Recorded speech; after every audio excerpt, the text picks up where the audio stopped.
Oi pessoal, tudo bem? Hoje a gente vai falar um pouco sobre o impacto nas atividades fitness, impacto nas atividades de academia. Eu sou Denise Garceroni, do portal Fica em Forma. Roda a vinheta!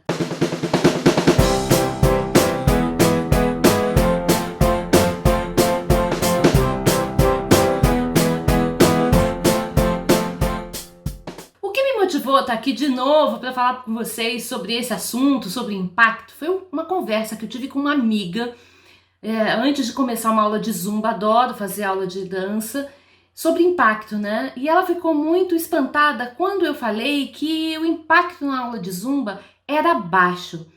E aí não deu para explicar direito, depois eu fiquei pensando, né? Poxa, se ela tem essa dúvida, pode ser que outras pessoas também tenham. Então vou fazer mais um vídeo sobre o assunto. As pessoas costumam falar bastante sobre o impacto nas aulas de academia, nas aulas de ginástica, né? Aulas coletivas.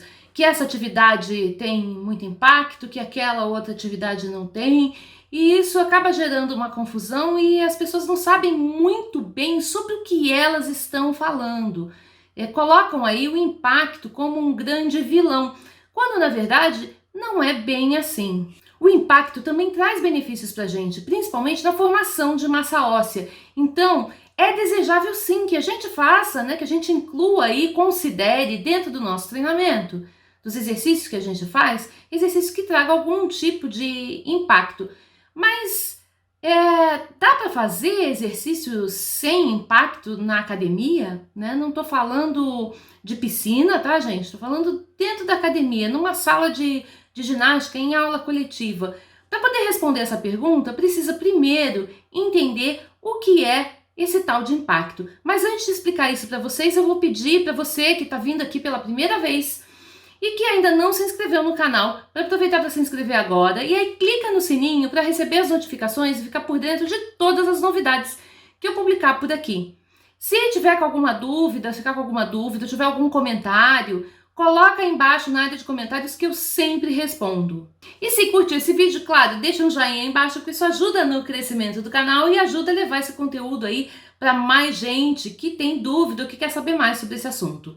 Então vamos lá. O que é esse tal de impacto? Impacto, gente, é a força de reação do solo, que é dada pela terceira lei de Newton. Eu não vou entrar em mais detalhes aqui, até porque eu já falei sobre esse assunto. Vou deixar aí em cima, ou aqui em cima, acho que aqui em cima, um card de um vídeo falando sobre o assunto que explica detalhadamente tudo sobre impacto e fala aí sobre a terceira lei de Newton. Não vou entrar em detalhes porque não é esse o objetivo aqui.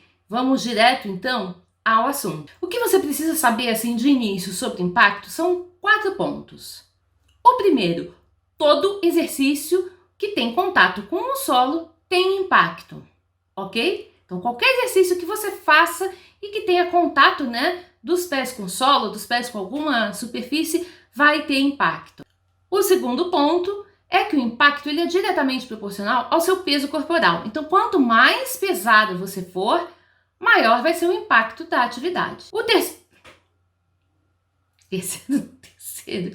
terceiro ponto tem relação aí com o segundo, com o peso corporal. A gente pode ser pesado porque você tem muita gordura ou porque você desenvolveu muita massa muscular. Quando você está pesado porque tem muita gordura, isso vai ser ruim, porque na distribuição ali do impacto do exercício, você pode ter ali um aumento nas lesões, por exemplo, de articulações, aumentando então a sobrecarga. Diferente de quando o seu peso ele é composto ali majoritariamente por massa muscular. Há uma distribuição melhor e esse risco vai diminuir. Então vamos para o quarto ponto. O quarto ponto é o seu corpo foi dimensionado, foi criado ali por Deus, foi criado por Papai do Céu para suportar impacto, desde que você esteja em condições normais. O que eu estou chamando aí de condições normais? Peso corporal, né? Você está dentro ali da normalidade e que você não tenha nenhuma lesão aí de joelho, de coluna, ok? E como é que a gente sabe se uma atividade ela é de alto ou de baixo impacto? Da onde que sai isso, né? Como é que eu posso determinar, falar, esse aí tem alto impacto, ah não, aquele não tem. Da onde que sai isso? Gente, saem das pesquisas. As pesquisas científicas vão dizer isso pra gente. E a gente tem como ponto de partida alguns valores de referência. Sim, são algumas atividades que foram pesquisadas, né? E que chegaram ali a uns valores médios que dão referência pra gente. Então eu vou dar aqui alguns exemplos de valores para você começar a entender como é que isso funciona. Então, na caminhada, a força de reação do solo é de aproximadamente 1,2 vezes o peso corporal. Na corrida, ali de 5 metros por segundo, vai ser em torno de 2,3, 2,5 vezes o peso corporal. Numa corrida mais rápida, um sprint, né, vai ser em torno de 4,6 vezes o peso corporal. Em algumas atividades esportivas, por exemplo, no voleibol, 5 vezes o peso corporal. A bandeja do basquete, 8,9 o peso corporal. Salto em altura, 11 vezes o peso corporal. E aquele duplo twist carpado, lembra da Daiane dos Santos? De 8 a 14 vezes o peso corporal. Então, o que a gente precisa agora é começar a ligar os pontos. Se a gente sabe que o nosso corpo ele foi dimensionado, né, para fazer uma caminhada, você não caminha? Para fazer uma corrida leve, se o nosso corpo consegue suportar isso, né, o corpo de todas as pessoas aí dentro de padrões normais conseguem suportar uma caminhada e uma corrida leve, a gente olhando para esses valores, né, que foram atribuídos aí à força de reação do solo, ao impacto da caminhada e da corrida, a gente pode considerar que a caminhada e a corrida têm um valor de baixo impacto. De maneira geral, a gente olhando assim para as atividades, se está abaixo ali de 3 vezes o peso corporal, a gente pode considerar uma atividade de baixo impacto. Sempre lembrando, né, que se é peso corporal, uma coisa, 3 vezes, né, o X vezes, uma pessoa que pesa 50, 60 quilos, outra é esse mesmo número de vezes para uma pessoa que pesa 100, 120 quilos, tá? Mas vamos pensar agora só no valor absoluto ali, vamos olhar só para isso, sem considerar se a pessoa está gorda, se não está, se tem lesão, se não tem, para a gente poder entender de uma maneira geral se a atividade que a gente está fazendo na academia, se o exercício ali da sua aula coletiva pode ser considerado uma atividade de alto ou de baixo impacto. E aí o que a gente precisa fazer é olhar para os números de pesquisas que foram feitas com essas outras atividades ou com atividades que elas sejam ali bem semelhantes e comparar com esses valores obtidos, então, nessas atividades mais comuns. E é isso que a gente vai fazer agora. Vamos olhar para o impacto na aula de jump. Aliás, essa é uma pergunta que já apareceu diversas vezes aqui no canal, que eu já cansei de responder, vocês vão achar aí em comentários eu respondendo. No jump, a força de reação do solo, né, o impacto, ele tem na média, que são vários exercícios diferentes, ele vai ter na média em torno ali de 2,5 peso corporal.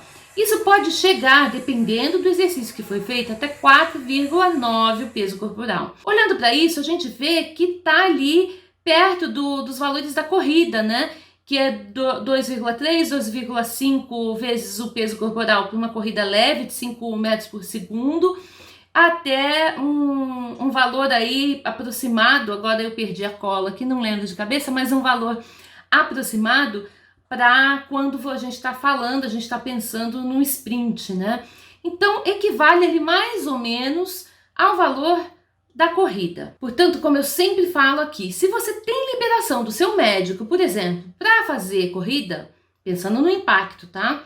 Você também pode fazer aula de jump. A aula de step talvez seja o maior dos mitos. Todo mundo acha, né? Ou uma boa parte das pessoas acham que a aula de step é uma aula de alto impacto. Engano. Isso é mito.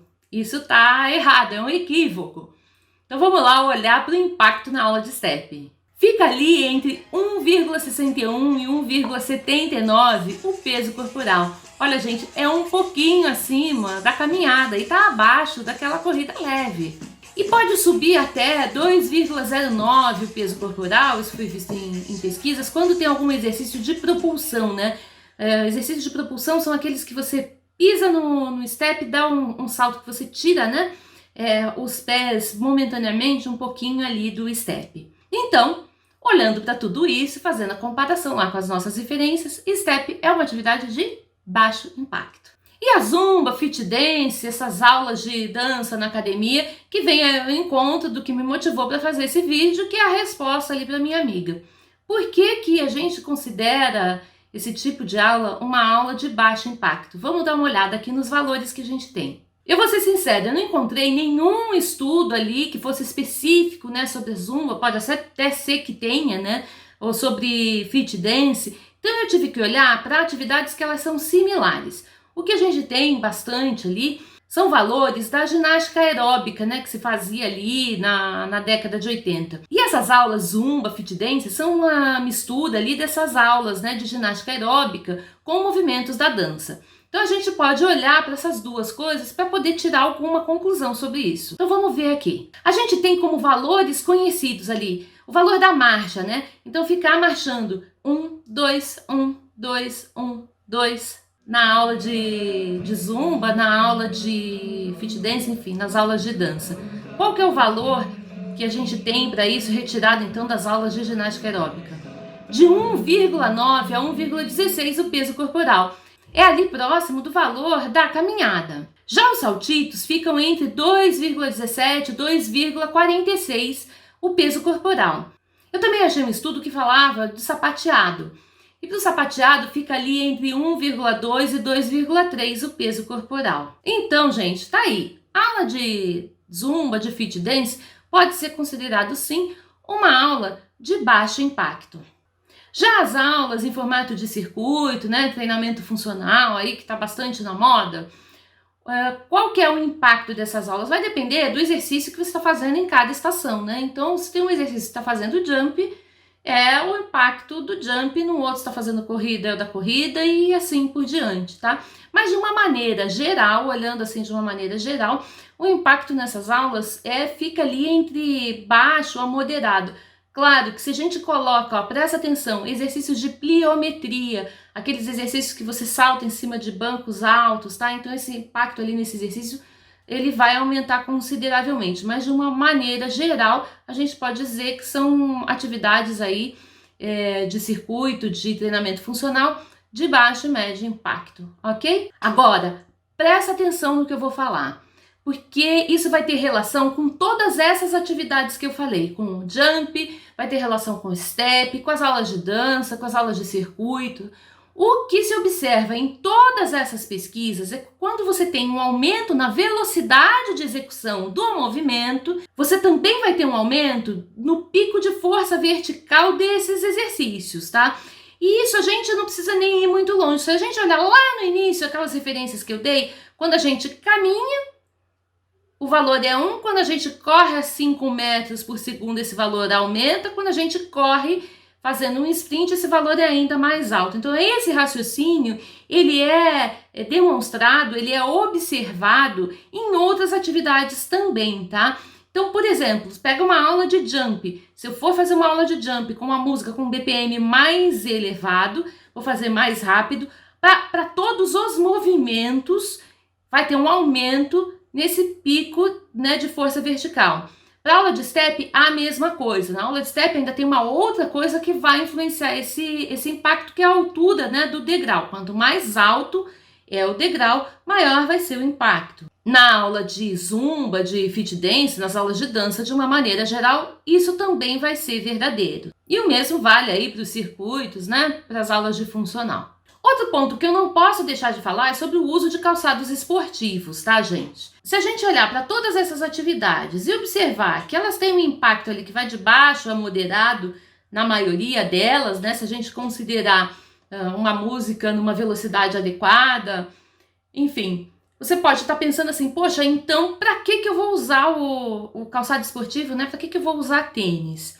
De fato, não vai fazer grande diferença se a gente olhar ali, fizer essa comparação assim, tá? Aonde que tá a diferença? O calçado esportivo, ele não tem só função de absorção de impacto, tá? Ele vai ter uma função de higiene, então para prevenir que você pise ali num lugar onde tem algum tipo de bactéria e que possa te dar algum fungo, que você venha ter algum problema na pele. Vai proteger a própria pele, né, do seu pé. De repente você pisa numa pedrinha, é um piso numa sala que não está muito legal e vai machucar a sola do pé. Sem contar que a gente é acostumado, né, desde sempre, pelo menos aqui no Ocidente, a usar calçado para tudo. Então, a somatória disso tudo, por si só, não só olhando para o impacto, já justifica o uso do calçado esportivo. Sem contar que ele vai também ali proteger, né, vai dar mais estabilidade e proteger você de ter uma eventual torção. Então, sim, o uso do calçado esportivo é necessário em todas essas atividades. E para finalizar, eu quero dizer para você que aquelas pessoas que têm problemas nas articulações, principalmente ali tornozelos, joelhos e coluna, precisam seguir a recomendação do médico. Então, faça sempre essa comparação, né? Se o médico te liberou para caminhada, olha para essas atividades que eu falei, que tem o valor ali perto da caminhada e tudo bem, você pode fazer. Se o médico te liberou para correr, também, então, tudo bem. Pensando no impacto, essas atividades também estão liberadas. Depois que você conversar com o médico, que tiver então a certeza da liberação aí para essas atividades do ponto de vista do impacto, conversa com o professor, com o profissional de educação física que está te orientando para fazer essa atividade, sobre outras características do exercício que você vai fazer. Vou dar um exemplo, tá? Pessoas que têm problemas no tornozelo, de repente pode estar liberado aí para fazer uma corrida. Mas uma aula de jump, pode ser que a instabilidade ali da cama elástica, num primeiro momento, não seja muito adequado para você. Tem que fazer um trabalho de fortalecimento antes. A mesma coisa, uma pessoa que tem problema no joelho, embora a aula de step tenha sido criada, idealizada para fazer recuperação de joelho, sim, gente, foi criada para isso. Isso é uma outra história que eu não vou entrar em detalhes aqui agora. Mas que existem algumas características na aula que podem ser prejudiciais para quem tem problema no joelho. Por exemplo, mudanças aí de direção no decorrer da coreografia da aula.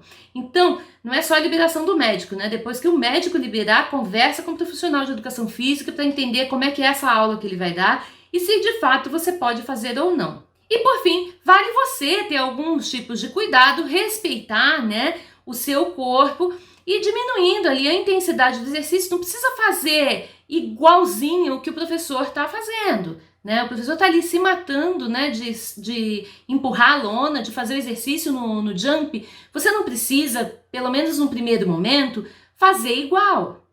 Faz uma intensidade menor, faz uma amplitude de movimento menor. E aos poucos, você vai vendo que o seu corpo dá conta, você vai aumentando aquilo. Se o professor está saltitando, marcha. Dá para fazer um monte de adaptações de exercícios, mesmo nesse tipo de aula. Espero que você tenha gostado desse vídeo. Se curtiu, deixa um joinha aí embaixo, porque isso sinaliza para mim que você está gostando do conteúdo. Se ficou com alguma dúvida, coloca aí embaixo nos comentários que eu sempre respondo. E se ainda não se inscreveu no canal, corre, se inscreve, clica no sininho para receber as notificações e ficar por dentro de todas as novidades que eu publicar por aqui. Um beijo, um abraço e até a próxima!